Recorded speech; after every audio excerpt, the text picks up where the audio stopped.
Voy a dar paso a la mesa redonda, entonces os voy a pedir que todos los ponentes de la tarde activéis vuestra cámara y vuestros micrófonos y voy a comenzar a leer las preguntas que se han ido realizando a lo largo de la jornada. Como he tenido un problema que he tenido que salir y volver a entrar, igual están un poco descolocadas, pero las voy leyendo todas. A ver, una primera pregunta es para Raquel y su equipo. ¿Qué pregunta André? ¿Tienen en mente algún proyecto de puesta en valor y difusión de las trompetas numantinas de cara a la ciudadanía? Gracias por la pregunta. Bueno, en realidad ya han formado parte de una exposición itinerante que ha ido a varios países europeos con reconstrucciones de instrumentos musicales.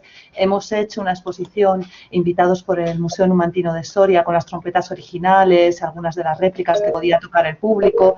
Hemos hecho conciertos, pero desde luego que yo creo que esto no tiene que acabar aquí porque aunque ya no tenemos la financiación, pues tanto nosotros como otros grupos que también están haciendo los instrumentos bien, como por ejemplo el equipo Arqueódromo, os llamáis así, ¿verdad, José Manuel? Que a lo mejor me confundo el nombre, pero bueno, que también están haciendo instrumentos. Yo creo que lo interesante ahora es que con todo este conocimiento que hemos adquirido, que se lo pasemos a los alfareros, que construyan instrumentos y que los músicos los puedan tener, que sean accesibles y que cuanto más gente los tenga y experimente con ellos y toque con ellos, mejor. Y si bien nunca vamos a reconstruir la cultura musical celtibérica, sí que vamos a crear nueva música basándonos en tecnología antigua, que también es muy interesante.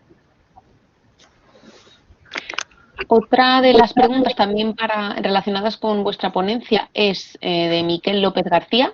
¿Se ha cuantificado de algún modo qué diferencia hay a nivel de intensidad sonora entre las notas pertenecientes a la serie armónica del instrumento y las artificiales?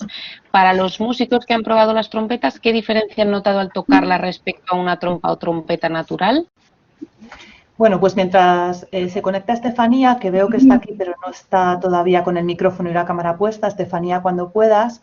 Respecto a la pregunta de la acústica, sí, cuando hice los estudios acústicos y también cuando se hicieron el CSIC, no solamente hicimos un espectrograma general, sino hicimos espectros de distintas notas, que eran a veces las naturales al tubo, es decir, las más resonantes, tenían fundamentales muy fuertes y una buena serie armónica, muy próxima a la serie armónica, por decirlo así, a buen volumen, y sin embargo aquellas notas que eran forzadas, privilegiadas, que suenan, algunas mejor, otras peor, pero que no son la serie armónica propia del tubo, pues tienen frecuencias fundamentales a menos volumen y una serie armónica más desviada, por decirlo así, y también que tiene los volúmenes más altos en los lugares que no esperarías en una serie armónica perfecta, natural al tubo.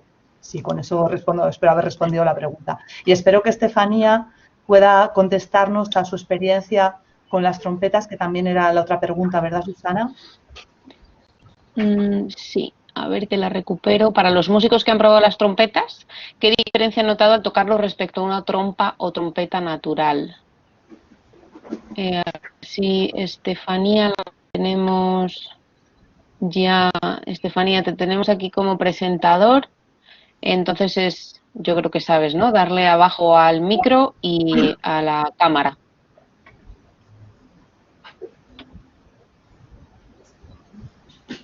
Si queréis podemos pasar a la siguiente pregunta en lo que Estefanía intenta conectarse. Vale, perfecto. Me había dicho que tenía problemas para conectarse. Está con el WhatsApp ahora mismo.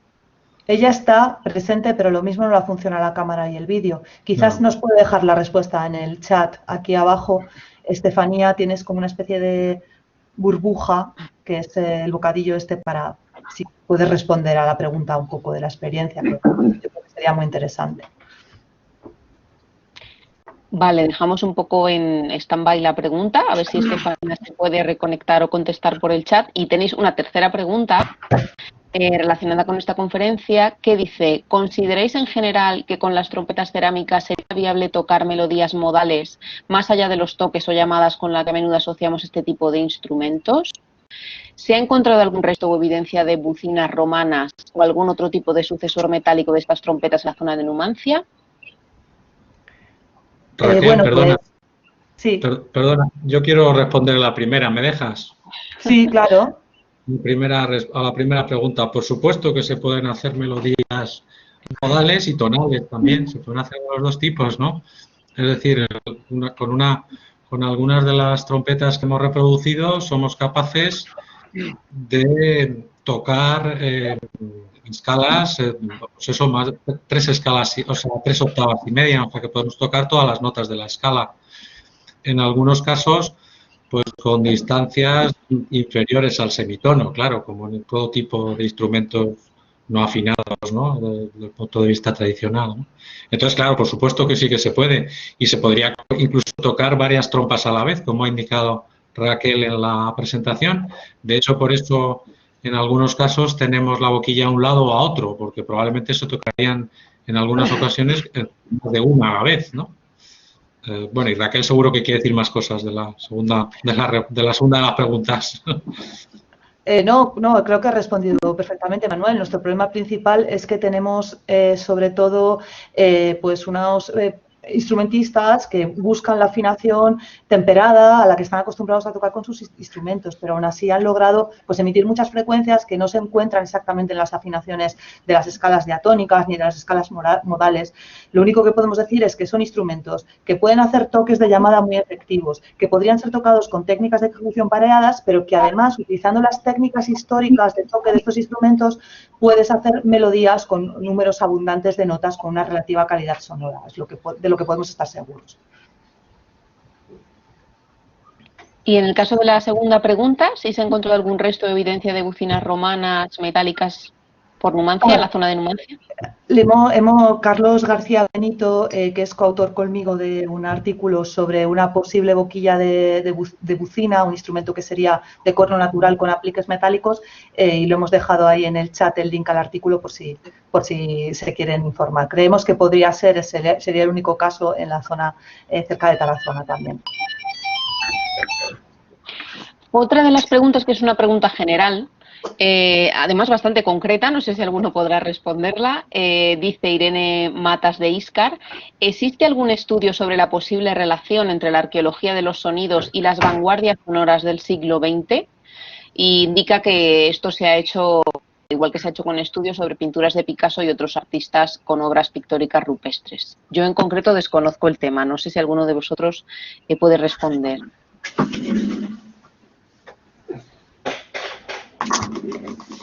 Yo lo único que sé es que sí que en el 19 se intentaron hacer reconstrucciones cuando había la moda así neoclásica de himnos délficos y tal, tocados con arpas y con muchísima imaginación interpretativa. Y en el 19 eran medio conocidos y también se utilizaban las escalas modales griegas, pero así de gran vanguardia, así muy contemporánea y esto, no tengo ni idea si habrá alguien que lo esté haciendo. Sería súper interesante, nos podrían contactar a muchos de los que estamos aquí y podrían preparar una composición. Si puedo hablar, comentar algo. Sí, claro, Margarita, adelante. Sí, no, es cierto que ahora mismo hay todo un movimiento en el arte contemporáneo hacia el sonido y hay varios proyectos de paisajes sonoros. Yo creo que no estamos conectados directamente, nosotros no somos, o la investigación que estamos haciendo en Art Soundscapes no tiene nada que ver en principio, vamos, yo no me he inspirado en ellos, ni ellos se han inspirado en mí.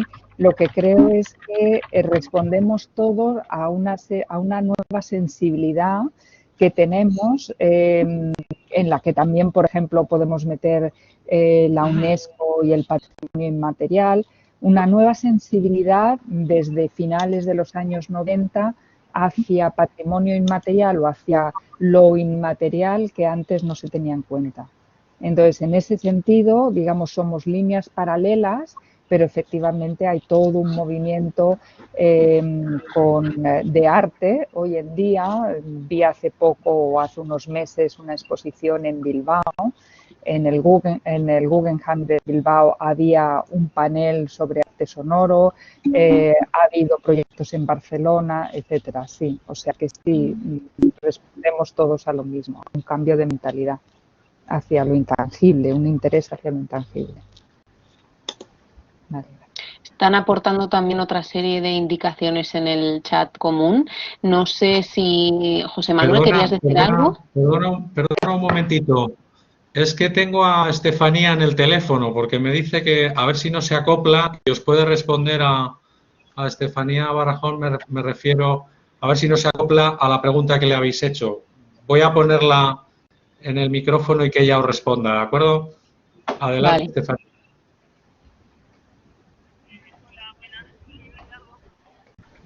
Casi no se escucha muy bajito.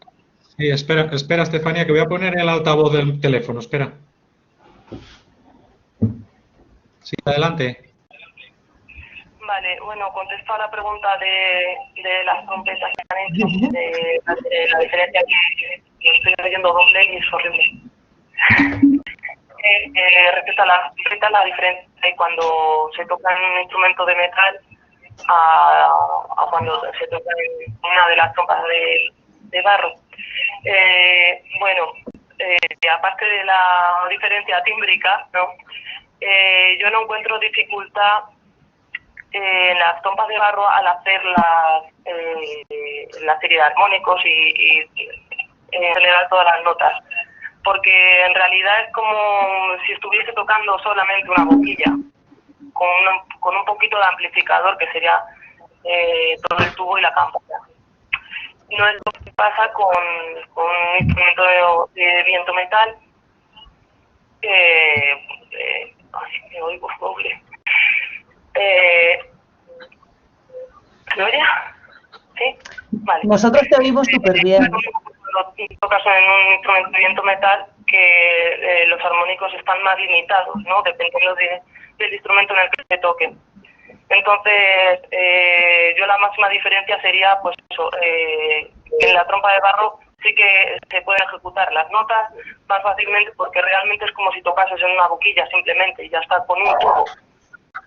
Y en una trompeta, una trompa, un bombardino, un trombón, no, porque ya la serie de tubos que tiene y los cierres que tiene limita la serie armónica. No sé si he contestado a su pregunta. Yo creo que sí. Muchas gracias, muchas gracias. Nada. Vale, muchas gracias, Estefanía, y muchas gracias, Manuel. Continúo entonces con las preguntas que siguen haciendo. Esta es, bueno, José Manuel, no sé si habías levantado la mano, ¿quieres decir algo? No sé, si veo que hay alguna otra pregunta, te vuelvo a llamar, no te preocupes. Tardaremos, yo creo que en 15 o 20 minutos habremos terminado, pero que ya... ¿de acuerdo?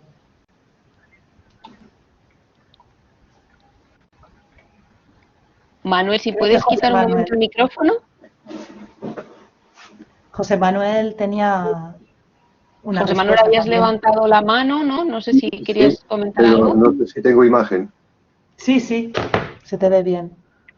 Vale, pues voy a probar. A ver. Era a propósito de la continuidad o de músicos que se hayan encargado de música celta con vanguardistas. Entonces era, no sé si se ve, recomendar este libro. ¿Llegáis a verlo? Sí. Este Carlos Núñez está intentando relacionar todo lo que es música folclórica y tradicional con lo que pueda quedar de la música celta. Y lo que es muy interesante pues es lo que encuentra de relación con lo que puede ser la jota aragonesa o la jota navarra y también con lo de Andalucía, la música andaluza. Solamente era ese apunte. Vale, muchas gracias. Tenemos varias preguntas en concreto para ti. Vamos a intentar, yo creo, ser lo más concisos posibles porque sí que hay bastantes preguntas aquí en el chat. Para José Manuel, dice Miquel López García, ¿podría encontrarse un posible origen de estos ideogramas ibéricos en los fosfenos u otro tipo de fenómenos ópticos que a menudo aparecen en situaciones de estrés o de alteración de conciencia? La pregunta no la he entendido muy bien porque lo de fosfeno no sé exactamente a lo que se está refiriendo. Lo he buscado en el diccionario y no encuentro la palabra. No sé. Si tiene que ver con lo de la alteración en la percepción, a mí me parece que no, que la percepción que yo tengo de estos ideogramas es que se utilizan con una visión objetiva. Simplemente retratan la naturaleza y transmiten lo que se puede ver en la naturaleza. No veo que pueda haber alguna relación con una visión subjetiva alterada por el estrés o con la conciencia alterada. No, yo creo que son observaciones directamente de la naturaleza. Es lo representado, sí. Muchas gracias. Para Luis Paíno, la siguiente pregunta también: ¿por qué motivo es tan habitual la utilización de huesos de buitre para la elaboración de flautas, tanto en el registro arqueológico como en la tradición peninsular? ¿Se debe a su longitud o a otro tipo de propiedades? Es que es ideal, directamente. No hay otro hueso de otro animal en la naturaleza que sea tan ideal. Si nos fijamos, la longitud es de los huesos más largos que podemos encontrar en nuestra fauna. Y luego, sobre todo, las paredes son extraordinariamente finas. Con lo cual, este hueso es fabuloso. Lo es ligero. O sea, yo he construido flautas con huesos de varios tipos. También se utilizan, ya te digo, patas de cabra, de oveja, que se cogían, bueno, hasta hace bien poco en los muladares, que se dejaban abiertos y allí había multitud de huesos. Pero ninguno son tan buenos como estos.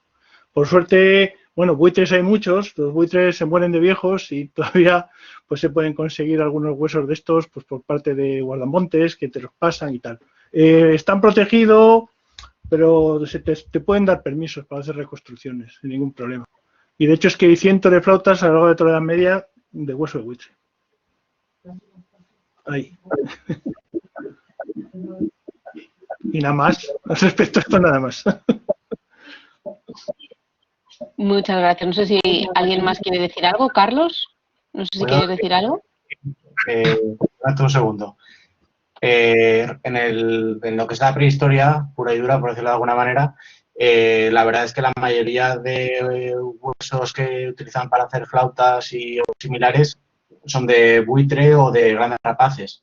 Casi todo buitre o quebrantahueso, por lo que estamos viendo. Sí que es verdad que llegada la edad del bronce es cuando empezamos a ver huesos de cabra, oveja o demás. Pero en el mundo tradicional el hueso de buitre sigue siendo muy utilizado porque es perfecto, es un tubo hueco de unas dimensiones muy buenas, de unos 20-25 centímetros, y que nos permite perfectamente hacer cualquier tipo de aerófono, ya sea una flauta, sea lo que sea. En ese sentido es lo mejor. O sea, es que la propia naturaleza ya te da lo que necesitas. Si utilizas un hueso de un mamífero, sea cual sea, pues ya tienes que quitarle la parte interior, ya te da más complicación, se puede hacer, pero te da más complicación a la hora de su factura. Entonces, en ese sentido, es que esto es perfecto, por eso se utilizan tanto. Muchas gracias, Además, un inciso. Además eran muy abundantes y siempre estaban en torno a los núcleos habitados, porque se alimentaban de los restos y de los residuos, con lo cual era un material muy accesible, generalmente.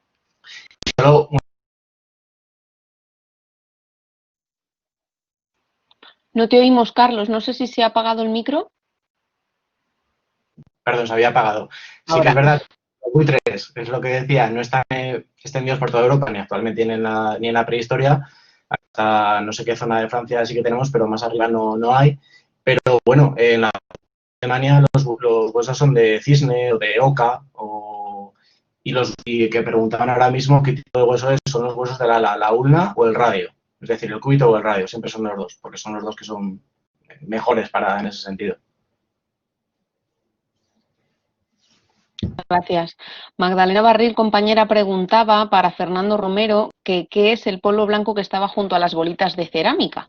¿Qué era? Me imagino con alguna imagen que has puesto. Sí. De momento no se ha hecho ningún análisis de este polvillo, porque la verdad es que la pieza a la que se pudo detectar claramente que es la pieza que pertenece a esa tumba del siglo I después de Cristo y que está hecha a torno, pues curiosamente, y se habrá podido apreciar seguramente en la propia imagen que he puesto, es una pieza que descubrimos cómo se había fabricado precisamente porque al dibujante se le cayó de las manos al suelo cuando estaba dibujándola. Es así como descubrimos las bolitas, pero sobre todo el polvillo, ¿no? Entonces no se pudo analizar aquel polvo que estaba ya, por supuesto, contaminado. De todas formas, bueno, la propia Magdalena, a la que le agradezco su pregunta, ¿verdad? Ha escrito en relación con ello, y luego le ha seguido Carlos Sanz, que la idea de que esto estuviera en relación con evitar la rotura de los vasos en el horno cuando tuvieran lugar la cocción. El problema es que, al igual que la otra proposición alternativa que habíamos dado Martín Valls y yo antes, que era la de que pudieran significar la mejora del sonido y su intensidad, pues son un poco aleatorias, porque sabemos que muchos de estos sonajeros no tuvieron ningún orificio y debieron de funcionar exactamente igual. Lo que no sabemos, eso sí, es si tuvieron o no polvillo, puesto que solo hay dos que se hayan, uno ha aparecido roto, que es uno de los de Carrete, y otro que es el que he comentado antes, de la necrópolis de las ruedas.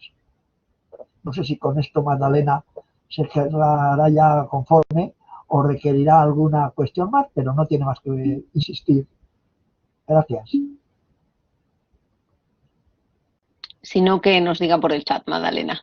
También hay una pregunta que igual hemos respondido más en la sesión de mañana, que dice, ¿han hecho estudios comparativos con instrumentos de otras prehistorias, narrativas y territorios en América, Asia o África y con las contemporaneidades, arte indígena y campesinos contemporáneos? No sé si alguien de la tarde puede contestar, pero yo creo que esto se ha tratado sobre todo por la mañana, ¿no? Por Margarita y por Nehemías, entre otros. Sí, como decían nuestros compañeros de por la mañana, una de las metodologías básicas de la arqueología musical, como lo es de la arqueología en general, son las analogías tanto de otras culturas coetáneas que pueden tener más información, que pueden ser de otros territorios y de otras culturas prehistóricas o antiguas, como con las culturas etnográficas, con los límites que tienen esas comparaciones y esas analogías. Siempre al final en arqueología proponemos funciones, algunas parecen muy claras y casi indiscutibles, pero muchas otras veces solamente podemos proponer hipótesis en base a la información que tenemos de otros lugares y de otras épocas.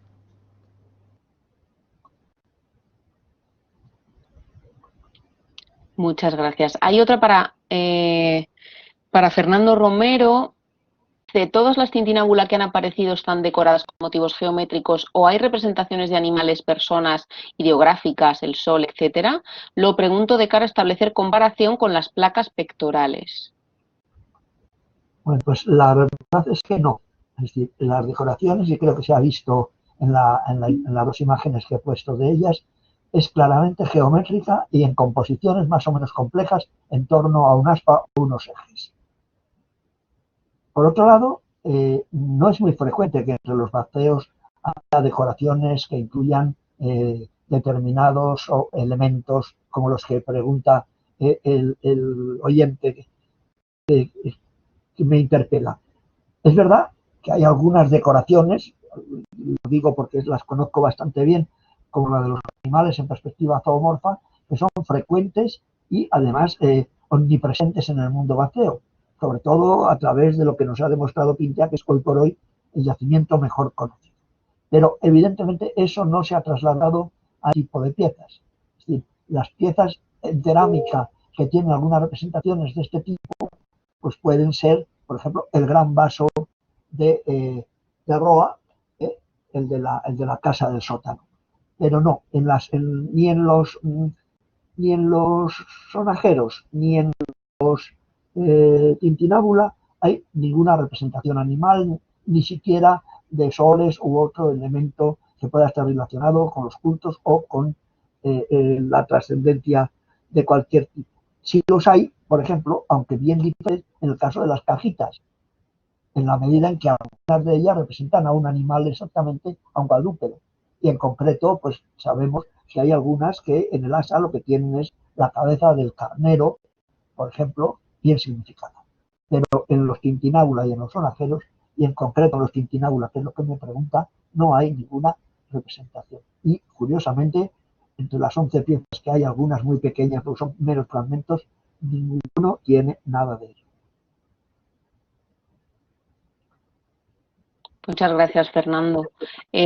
Una pregunta que hace Juan Manuel Caballero Suárez, en general, dice, desde el punto de vista de la difusión cultural, ¿se han planteado la sensibilización acústica del patrimonio arqueológico, reproduciendo la posible banda sonora asociada a un yacimiento? Pues es una buena pregunta. Últimamente hay financiación en marcha para varios proyectos, por ejemplo, una Marie Curie de divulgación en la Universidad de Huddersfield, que lo están haciendo, por ejemplo, con Teotihuacán, que han salido muchísimos instrumentos musicales. Hay muchos proyectos de reconstrucción virtual de acústicas para proponerlas, por ejemplo, para las guías sonoras, para que ya que estás escuchando la historia de un castillo, por ejemplo, en unos cascos, lo escuches con la acústica de la sala y tengas una sensación más inmersiva. Y creo que en los próximos años pues vamos a ver que va a ser el tipo de proyectos que se puedan proponer, porque la forma hoy en día más factible de que te financien este tipo de investigación es que propongas la transferencia del conocimiento. Entonces creo que serán proyectos que espero que veamos en el futuro.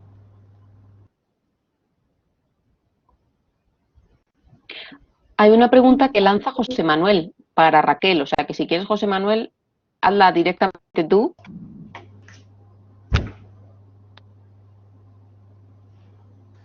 No José sé. Manuel, Tenía el sabe micro mucho de la apagado. trompeta, así que estoy deseando Tenía el escuchar. micro apagado. No, simplemente, ¿por qué trompetas y no trompas como hasta ahora? Porque no tienen llaves ni Sí, es una buena los pregunta. accesorios de una trompeta, ¿no? Sí, realmente la diferencia en física acústica cuando hablamos de aerófonos de boquilla tiene que ver con la configuración interna del tubo, de lo que llamamos el taladro. En general, las trompas son aquellas que tienen un taladro cónico totalmente, un tubo que es más estrecho al lado de la boquilla y que va creciendo hasta empalmar con la campana. Sin embargo, las trompetas son aquellos instrumentos que tienen tendencia sobre todo cilíndrica, independientemente de lo que sean las trompas y trompetas hoy en día en los instrumentos modernos. Es lo que se considera, es una clasificación que se propone desde la organología acústica de este tipo de instrumentos de boquilla, porque acústicamente es muy relevante esa configuración o totalmente cilíndrica, como en el caso de las trompetas numantinas, o totalmente cónica, como en el caso de otras trompetas, por ejemplo, de cerámica tradicionales que hay en la península, y determinan el tipo de sonido, por un lado, y también las notas que se pueden hacer. Por ejemplo, un taladro cilíndrico produce menos notas, pero se compensa pues con estas boquillas que vemos en las trompetas numantinas, que son muy desarrolladas y que son mucho mejor que las boquillas de los Carnis, por ejemplo, y que permiten que en un tubo cilíndrico pues se pueda hacer toda la serie armónica. Una cosa muy interesante porque, José Manuel ha sido el primero que en tiempos modernos ha estudiado verdaderamente las trompetas después de sus descubridores originales, y su artículo obviamente ha servido muchísimo para después el resto de nuestra investigación, y apuntaba una serie de ideas que con los estudios tecnológicos que estamos haciendo, pues creo que son muy acertadas, porque creo que también en línea con tu investigación con los cascos hispanocalcídicos, lo que yo he visto al final en mi tesis doctoral es que estas boquillas, el único paralelo que pueden tener a nivel tecnológico, por lo bien que están configuradas, lo contemporáneas que son en ese sentido, tiene que ser necesariamente mediterráneo, en mi opinión prerromano, y quizás incluso del mundo itálico o de ese mundo de distinta llegada de poblaciones de toda Europa en determinados momentos de conflictos bélicos a la península italiana. Especialmente, en mi opinión, desde el mundo etrusco pueden provenir, y creo que va en línea también con muchas de las ideas tecnológicas que propones con los estudios primero que propusiste con las trompetas numantinas en su momento, aunque apuntabas más a Roma, y también ahora con tu estudio de los cascos, y tenía muchas ganas de contártelo, así que me aprovecho el tiempo de los demás para hablar de ello, porque me ha encantado tu trabajo con los cascos, desde luego. Pues te lo agradezco muchísimo. Dentro de poco habrá novedades. Ah, qué bien, qué bien. Gracias por la respuesta, es perfecta, gracias. Para Raquel también pregunta Lucas Cepeda, ¿se continúa con la búsqueda de las vetas de arcilla usadas por los numantinos? Pues la verdad, por el momento no. Estas vetas en realidad ya las había estudiado Manuel García Heras. Creo que si está presente os lo puede contar él muchísimo mejor que yo, porque es el verdadero experto en tecnología cerámica celtibérica. Sí, ¿me oís? ¿Me oís ahora mismo? Sí. Sí, sí, es que... Vale. Vamos a ver, hasta donde yo sé, ahora mismo no se continúa buscando nuevas vetas de arcilla en el entorno de Numancia, pero también es verdad que hasta ahora todo el muestreo que se ha realizado, yo recuerdo cuando lo hice en mi tesis, bueno, hace ya algún tiempo, pero todo el muestreo que se ha realizado en ningún caso concuerda muy exactamente con algunas de las producciones, sí con unas concretas, pero no con todas. Sobre todo con las producciones, aquellas que tienen un color más amarillento, que son más caoliníticas, y que en muchos casos algunas de esas producciones con algunas de esas arcillas se hicieron trompetas. Algunas de esas vetas son las que no se han localizado todavía. Se ha mostrado ampliamente todos los alrededores de Numancia y yo incluso en mi tesis llegamos a muestrear también el caolín de Chavalier, el que mencionaba Taracena, y cuando lo muestreamos y lo analizamos tampoco hubo ningún resultado positivo. Me refiero a que no se parecían nada a las cerámicas de Numancia. Entonces, pues todavía es un enigma para algunas de las producciones, no para todas. Algunas sí que están claramente hechas con arcilla del entorno, pero hay toda una serie de producciones, ya os digo, sobre todo las que tienen un color más amarillento, más ocre, que estaban realizadas fundamentalmente con arcillas caoliníticas, esas no están localizadas todavía. Es todo un enigma. Pero también es verdad que con algunas de las arcillas que se hacían, una parte importante de las cerámicas también se hacían trompetas, o sea que muchas de esas trompetas obviamente son locales. No sé si con esto respondo más o menos a la pregunta. Yo creo que sí. Lucas también preguntaba para José Manuel Pastor. No me ha quedado muy clara la relación de la función numérica de las ondas, ejemplo de numerar los patos, con la función de representar la cadencia. Quizás podrías poner la imagen.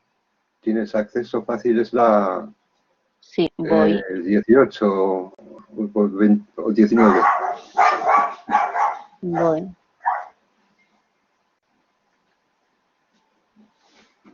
A ver. La de los patos, ¿no? Sí. Aquí.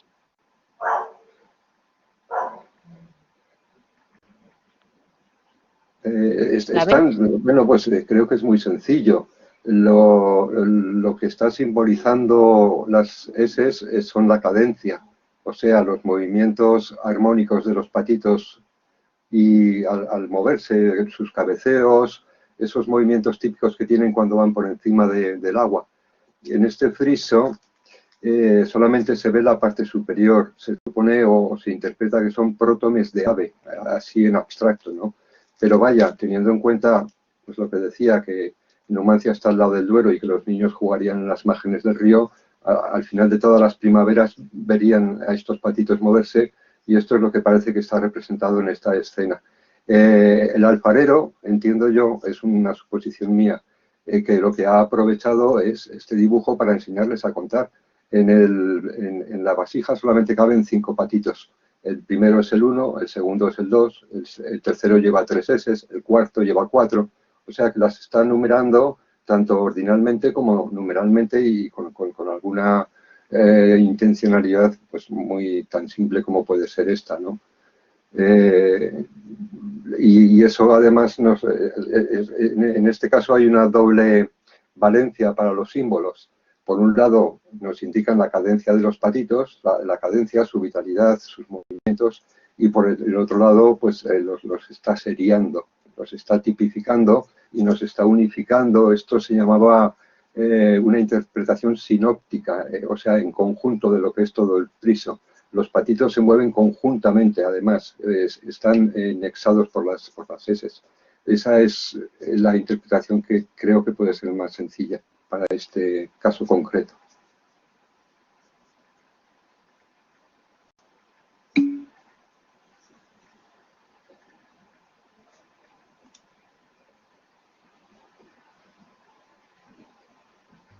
No os oigo, ¿no? Creo que tienes el micrófono cerrado. ¿Se ha oído la respuesta? Ahora sí, ahora sí. Sí, a ti se te ha oído vamos... perfectamente, José Manuel. A ti se te ha oído. ¿Cómo? A Manuel se le ha ido perfectamente, sí. Se ha oído. Es que ahora no os oía a vosotros y pensaba que había perdido el micro. Era yo que no le había dado bien aquí al micro. Vale, digo que íbamos a hacer estas 2 últimas preguntas que nos quedan para ir terminando un poco el ciclo. Elena Vázquez preguntaba para Luis que qué cuerdas había utilizado para la lira que nos ha mostrado. Pues de tripa, son cuerdas de tripa todas ellas. Hombre, yo lo que normalmente hago es, al hacer un instrumento de estos, con la poca información que hay, es verlo, hacerlo como lo veo, más o menos, y si suena, es que puede ser. Entonces, como el material más abundante que se utilizaba en esa época era la tripa para hacer las cuerdas, aunque también se pueden utilizar otras fibras, evidentemente, pero la tripa es más flexible y se utilizaba mucho, pues darse puesto de tripa. Algunas veces se pueden poner de nylon, vamos, o del nugget, que es una tripa artificial que hay ahora, porque claro, no siempre podemos utilizar materiales naturales. Por ejemplo, para hacer las liras de estas que tienen las dos astas de cuerno, hay muchos ejemplos de cuerno de antílope y tal, pues hombre, hoy hacen unos cuernos de antílope falsos estupendos, o sea, que dan el pego perfectamente y se encuentran.